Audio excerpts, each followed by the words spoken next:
స్కూళ్ళ గురించి మాట్లాడుకుంటే కడప నియోజకవర్గం గురించి మాట్లాడుకోవాల్సిన అవసరం కూడా ఉంది. ఈరోజు మీ అందరికీ తెలుసు, ఈ యొక్క స్కూల్స్లో గత 5 సంవత్సరాల నుంచి ఏమి జరిగిందనేది. మన స్కూల్స్కి మనకు ఆర్ఓలు ఉన్నాయా అని చెప్పేసి ఒకసారి ప్రశ్నిస్తున్నాను. 5 సంవత్సరాల క్రితం 25 స్కూల్స్కి ఆర్ఓ ప్లాంట్స్ శాంక్షన్ చేసి ఈరోజు అందులో 5 ఆర్ఓ ప్లాంట్లు వర్కింగ్ కండిషన్లో ఉన్నాయి. అది నిజమా కాదా? ఈరోజు ఈ యొక్క సభాముఖంగా డిప్యూటీ సీఎం పవన్ కళ్యాణ్ గారికి విజ్ఞప్తి చేసుకుంటున్నాను. ప్రభుత్వము ముఖ్యంగా విద్యార్థులకి సరైన మంచినీళ్ళు ఇవ్వాల్సిన ఆవశ్యకత గురించి ప్రభుత్వం ఆలోచించుకోవాల్సిన అవసరం ఉందని ఈ సందర్భంగా తెలియజేసుకుంటున్నాను. అలాగనే గత ప్రభుత్వము ఫెయిల్ అయిన నాడు నేడు కార్యక్రమం మీద మొదలుపెట్టిన బిల్డింగ్లన్నీ త్వరితగతిన వాటిని పూర్తి చేసి విద్యార్థులకు అందుబాటులో తెచ్చే విధంగా ముందుకెళ్లాలని ఈ సందర్భంగా విజ్ఞప్తి చేసుకుంటున్నాను. అలాగనే ఈ స్కూల్ పరిసర ప్రాంతాలలో కెమెరాలు అనేది పెట్టాల్సిన అవసరం ఉంది. ఇందాక ఎస్పీ గారు చెప్పినారు, సమాజంలో అనేక చెడు వ్యసనాలకి ఈ యొక్క గత 5 సంవత్సరాల నుంచి సమాజం చెడిపోయింది. దీని నుంచి విద్యార్థులను బయటికి తీసుకురావాలా, ఒక అబ్జర్వేషన్ పిల్లల మీద ఉండాలా, సమాజంలోని యువకుల మీద ఉండాలనే విషయము ఎస్పీ గారు చెప్పారు. అందులో భాగంగా ప్రతి ఒక్క స్కూల్లో నిఘా వ్యవస్థ అనేది చాలా అవసరము. విద్యార్థులను సక్రమమైన మార్గంలో తీసుకెళ్ళి వాళ్ళకి సరైన భవిష్యత్తు అనేది మనమే తయారు చేయాలా, ప్లాట్ఫామ్ అనేది మనమే ఇవ్వాలా. ఇందులో భాగంగా పేరెంట్స్కి ఎంతో బాధ్యత ఉంది, స్కూల్లో టీచర్స్కి ఎంతో బాధ్యత ఉంది. వాళ్ళ యొక్క పిల్లలు ఏ విధంగా ప్రవర్తిస్తున్నారు, వాళ్ళ ప్రవర్తనలో ఏదన్నా మార్పు వచ్చిందని గమనించుకొని ఇమీడియట్గా దాని మీద రివ్యూస్ చేసుకోవాల్సిన అవసరం ఉంది.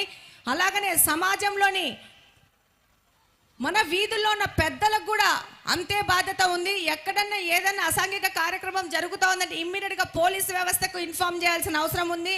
నా యొక్క అనుభవంలోకి వచ్చింది ఏంటంటే ఇప్పుడు చాలా తగ్గింది, కానీ ఇంకా తగ్గాల్సిన అవసరం ఉంది. ఇది ఒక ఈ వ్యసనాలు అనేది మహమ్మారిలాగా ఈ యొక్క ఆంధ్రప్రదేశ్ చుట్టుముట్టుకొని ఉన్నాయి. ముఖ్యంగా కడపలో చాలా మంది పేదవాళ్ళు ఉన్నారు. వీళ్ళు తొందరగా ఈ యొక్క అలవాట్లకు అలవాటు పడే పరిస్థితిలో ఉన్నారు. కాబట్టి దీని మీద ఎక్కువ నిఘా వేసి, అలాగనే పోలీసు వాళ్ళకు కూడా ఒక విజ్ఞప్తి చేసుకుంటున్నాను. ఎస్పీ సార్, విజ్ఞప్తి చేసుకుంటున్నాను. డివిజన్లు తిరుగుతూ ఉంటే ముఖ్యంగా వాళ్ళు చెప్పేది ఏంటంటే పోలీస్ స్టేషన్ ఇన్ఫార్మ్ చేసినా కూడా పోలీసుల లోయర్ కార్డ్ అన్నీ వచ్చి ఎస్పీ గారికి ఇన్ఫార్మ్ చేసుకోరు. వాళ్ళు కానిస్టేబుల్ లెవెల్లో, పోలీస్ స్టేషన్ లెవెల్లో వాళ్ళు చెప్తారు. అప్పుడు వాళ్ళు అలర్ట్గా వెంటనే రియాక్ట్ అవ్వట్లేదని చెప్పి ఈ విషయంలో కూడా మీరు కూడా రివ్యూ చేసుకుని వాళ్ళకు కూడా కౌన్సిలింగ్ ఇవ్వాల్సిన అవసరం ఉంది.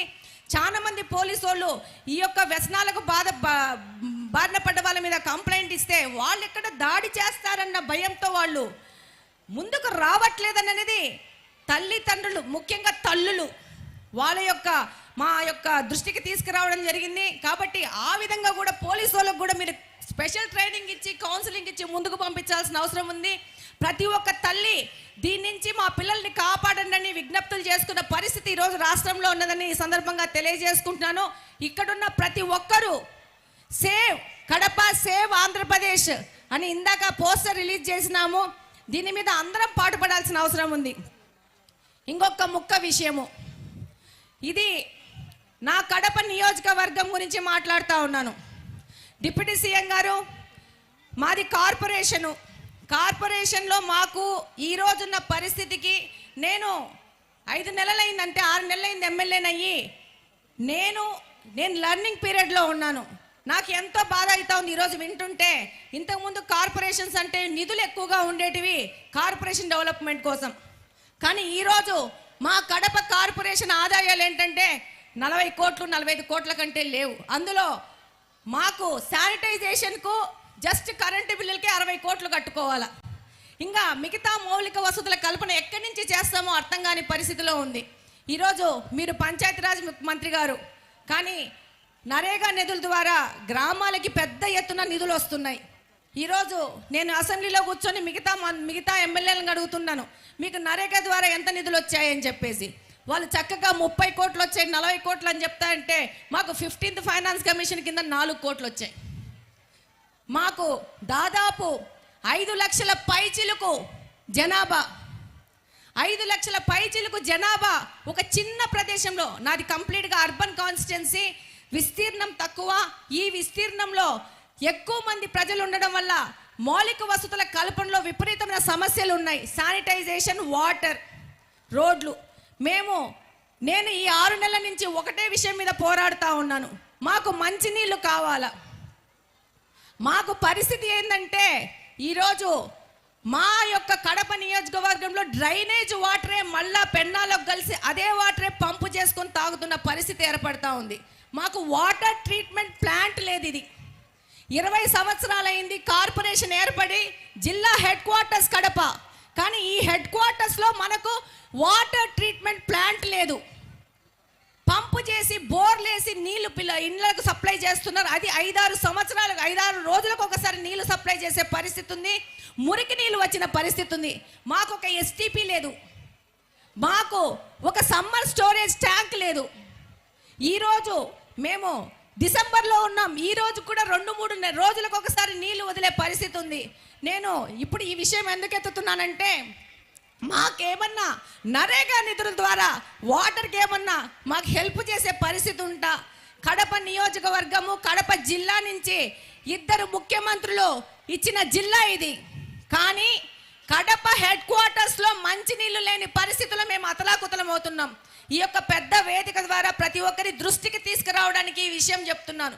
మనము ప్రజలకి మంచి నీళ్లు, మంచి రోడ్లు ఇస్తే వాళ్ళు అద్వారా అభివృద్ధి చేసుకోవడము, వ్యాపారాలు చేసుకోవడం ముందుకెళ్లే పరిస్థితి ఉంది.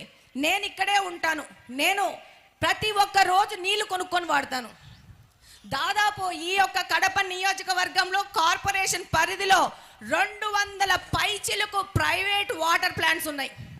ఇది ఒక కుటీర పరిశ్రమ లెక్క వాటర్ ప్లాంట్స్ పెట్టుకొని వ్యాపార వర్గాలకు వ్యాపారం చేసుకోవడానికి ఉపయోగపడుతుందని. కానీ ఈ యొక్క కడపకి మున్సిపల్ కార్పొరేషను నీళ్ళు ఇచ్చే పరిస్థితి మనము కల్పించాల్సిన అవసరం ఉందని ఈ సందర్భంగా డిప్యూటీ సీఎం గారికి విజ్ఞప్తి చేసుకుంటున్నాను.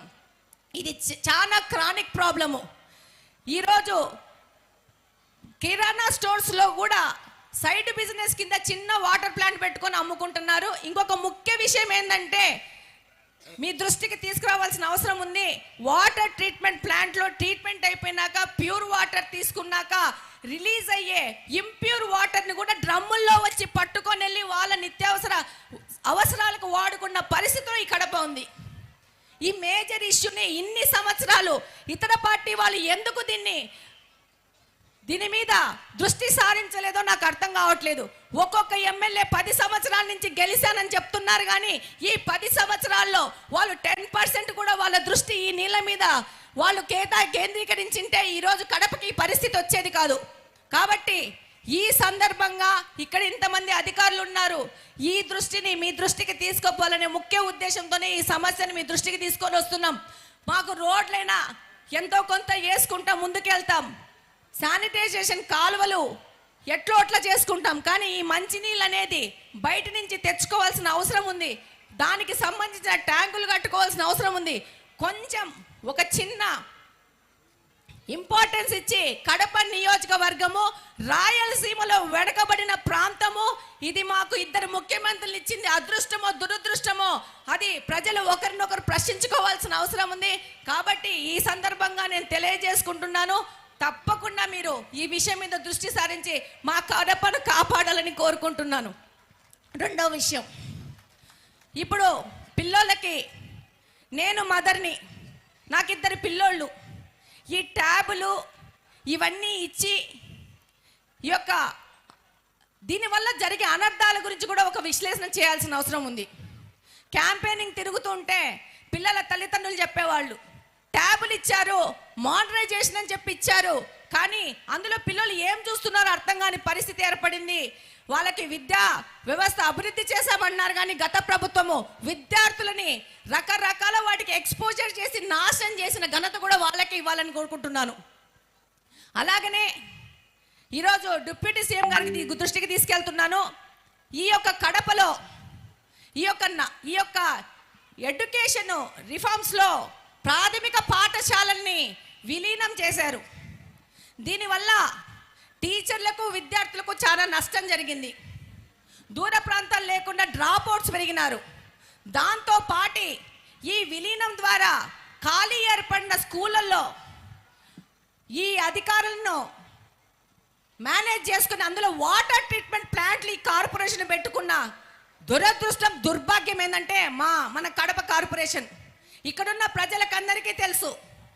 ప్రైమరీ స్కూల్స్లో సమాజ సేవ పేరిట మీద వాటర్ ట్రీట్మెంట్ ప్లాంట్లు పెట్టేసుకొని నీళ్ళు అమ్ముకుంటూ వ్యాపారం చేసుకుంటూ ఆ పార్టీ యొక్క ఆఫీస్ కింద ఈ స్కూల్ కన్వర్ట్ చేసుకునేది అనేది మీ దృష్టికి తీసుకెళ్తున్నాను. దీని మీద ఒక విచారణ జరిపి ఈ కార్పొరేషన్లో రెజల్యూషన్ చేసి దాన్ని అధికారికంగా అప్రూవల్ ఇచ్చుకొని స్కూల్స్ని పిల్లలకు చదువులు అక్కర్లేదు, వీళ్ళకి ఆ స్కూల్స్ని కబ్జా చేసుకొని ఒక సోషల్ అవేర్నెస్ ప్రోగ్రామ్ కింద వాటర్ ప్లాంట్లు పెట్టి వాటిలో ఆ పార్టీ ఆఫీసులు పెట్టేసుకొని అక్కడ గుమ్ముకొని పార్టీ కార్యక్రమాలు చేసుకుంటా ఉండరు. దీని మీద కలెక్టర్ గారికి, కార్పొరేషన్ కమిషనర్ గారికి, అలాగనే డిప్యూటీ సీఎం గారి దృష్టికి తీసుకెళ్తున్నాను. దీంట్లో మేము కూడా మా ప్రయత్నం చేసినాము. వాళ్ళు ఈ యొక్క కార్పొరేషన్ గత 20 సంవత్సరాల నుంచి ఆ పార్టీ ఆధీనంలో ఉండడం వలన వాళ్ళు దీన్ని కబ్జా చేసుకొని ఇలాంటి అవినీతి చేసి పిల్లల స్కూల్స్ను కూడా కబ్జా చేసిన పరిస్థితులు ఈ కడపలో ఉన్నాయని అందరి దృష్టికి తీసుకెళ్తున్నాను. కాబట్టి డిప్యూటీ సీఎం గారు దీన్ని ప్రత్యేకంగా రాసుకొని ఈ స్కూల్స్ని మళ్ళా ప్రభుత్వ ఆధీనంలోకి తీసుకొని ప్రభుత్వ కార్యకలాపాలకు వాడుకోవాల్సిందిగా ఈ సందర్భంగా కోరుకుంటున్నాను. నాకు ఈ అవకాశం ఇచ్చిన పెద్దలందరికీ ధన్యవాదాలు తెలియజేసుకుంటూ ఆల్వేస్ కడప నియోజకవర్గ అభివృద్ధి మాత్రమే ధ్యేయంగా పనిచేస్తామని తెలియజేసుకుంటున్నాం. Thank you very much.